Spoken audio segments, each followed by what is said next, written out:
Mélissa, la reine des abeilles. Il y a bien longtemps, dans une jolie maison, proche d'un lac parsemé de fleurs aux couleurs éclatantes, vivait une jeune femme et sa petite fille. Chaque jour, Eléa et sa maman aimaient se promener dans ce jardin, respirant le doux parfum des roses, des pivoines et des lavandes. Un matin, alors que le soleil reflétait encore la rosée sur les pétales, elles décidèrent de cueillir un bouquet pour décorer la maison.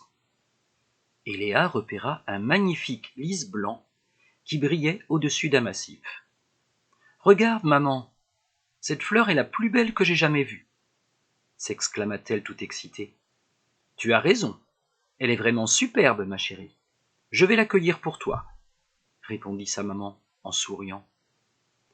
Mais à peine eut-elle tendu la main pour saisir la tige, qu'une abeille se posa sur la fleur. Et avant qu'elle ne puisse retirer sa main, l'abeille la piqua au doigt.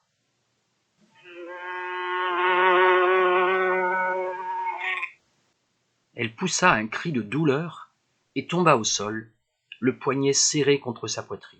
« Maman !» s'écria Eléa terrifiée.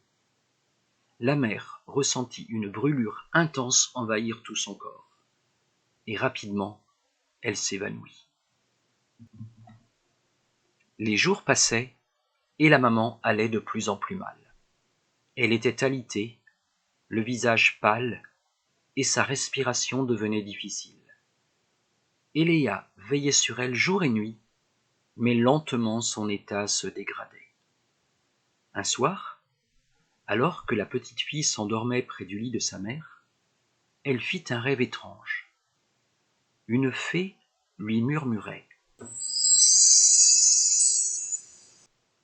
Eléa, ta mère a besoin de l'aide de la reine des abeilles. Elle seule peut la sauver. » Le lendemain matin, Eléa se réveilla déterminée. Elle devait trouver la reine des abeilles et la supplier de guérir sa mère. Sans perdre une minute, elle suivit les abeilles butineuses qui virevoltaient autour des fleurs du jardin.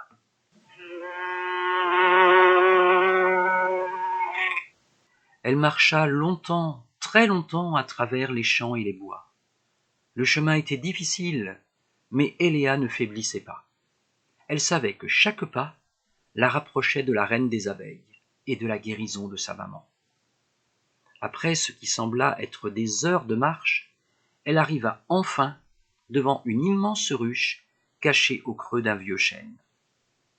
L'essaim bourdonnait d'activité, avec des insectes qui allaient et venaient dans un balai incessant. Mais, lorsqu'Eléa s'approcha de l'entrée, 2 gardiennes se placèrent devant elle, les ailes frémissantes et le regard perçant. « Qui es-tu, petite humaine, et que fais-tu ici ?» demanda l'une des gardiennes d'une voix sévère. Eléa, malgré sa peur, leur répondit avec courage. « Je suis Eléa, et je suis venue implorer l'aide de votre majesté. Ma mère est très malade, et seule la reine des abeilles peut la sauver. » Les gardiennes se regardèrent, l'air méfiant. « La reine est occupée, elle n'a pas de temps à perdre avec les humains, » rétorqua l'autre. Eléa sentit les larmes lui monter aux yeux. Elle avait tant marché, et tout paraissait perdu. Pourtant, à cet instant, un bourdonnement sourd se fit entendre. Un faux bourdon, plus grand et plus imposant que les autres abeilles, s'avança. « Qu'est-ce que j'entends ? Une petite humaine a besoin de notre reine ?» dit-il d'un ton grave. « Oui, monsieur le faux bourdon, » déclara Eléa, ravivée par l'espoir.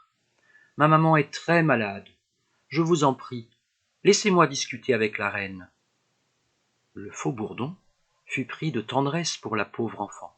« Patiente ici, » ajouta-t-il, « je vais parler à la reine pour toi. » Eléa attendit, le cœur battant, tandis que le faux bourdon disparaissait dans les profondeurs de l'arbre. Le temps semblait s'étirer à l'infini, mais enfin il revint, escortant une abeille d'une taille impressionnante, majestueuse et coiffée d'une somptueuse couronne en or. C'était la reine des abeilles.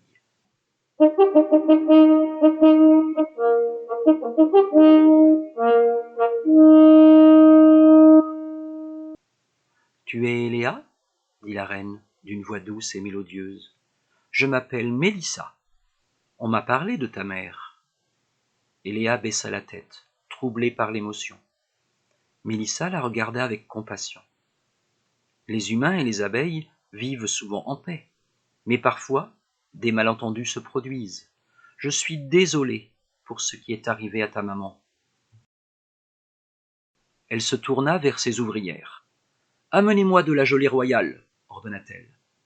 En un instant, des abeilles ouvrières apportèrent 4 belles gouttes de gelée royale, le remède pour guérir les maladies les plus graves. Je vais t'accompagner moi-même, dit la reine. Eléa sourit, soulagée, et courut vers sa maison, escortée par la reine des abeilles. Lorsqu'elles arrivèrent, Mélissa vola doucement jusqu'au lit de la maman et laissa tomber les gouttes de gelée royale sur ses lèvres. L'effet fut immédiat. La mère d'Eléa ouvrit les paupières, ses joues retrouvèrent des couleurs et sa respiration redevint régulière. Et puis, bien qu'encore un peu fébrile, elle se redressa. « Maman !» cria Eléa en sautant dans les bras de sa mère. « Que s'est-il passé ?» demanda celle-ci, éberluée. « Mélissa t'a sauvée, maman !» expliqua Eléa en saluant la bienveillante reine qui volait près du lit. La maman s'adressa à la reine des abeilles avec reconnaissance. « Merci, merci infiniment, vous m'avez délivrée. » Mélissa hocha la tête, puis se tourna vers Eléa. « C'est pour moi le moment de retourner à la ruche, mais je te fais une promesse, petite Eléa. Dorénavant, mes ouvrières et moi-même ne piquerons plus jamais les humains, sauf si nous sommes en danger. » Eléa la remercia chaleureusement et admira la reine s'éloigner par la fenêtre ouverte. À son retour, toutes les abeilles furent émues par le geste de leur reine. Avec encore davantage d'ardeur, elles continuèrent à butiner et à polliniser le jardin, et le miel qu'elles produisirent fut le plus doux que personne n'ait goûté. Eléa et sa mère vécurent heureuses, sachant qu'elles avaient trouvé en Mélissa une amie précieuse.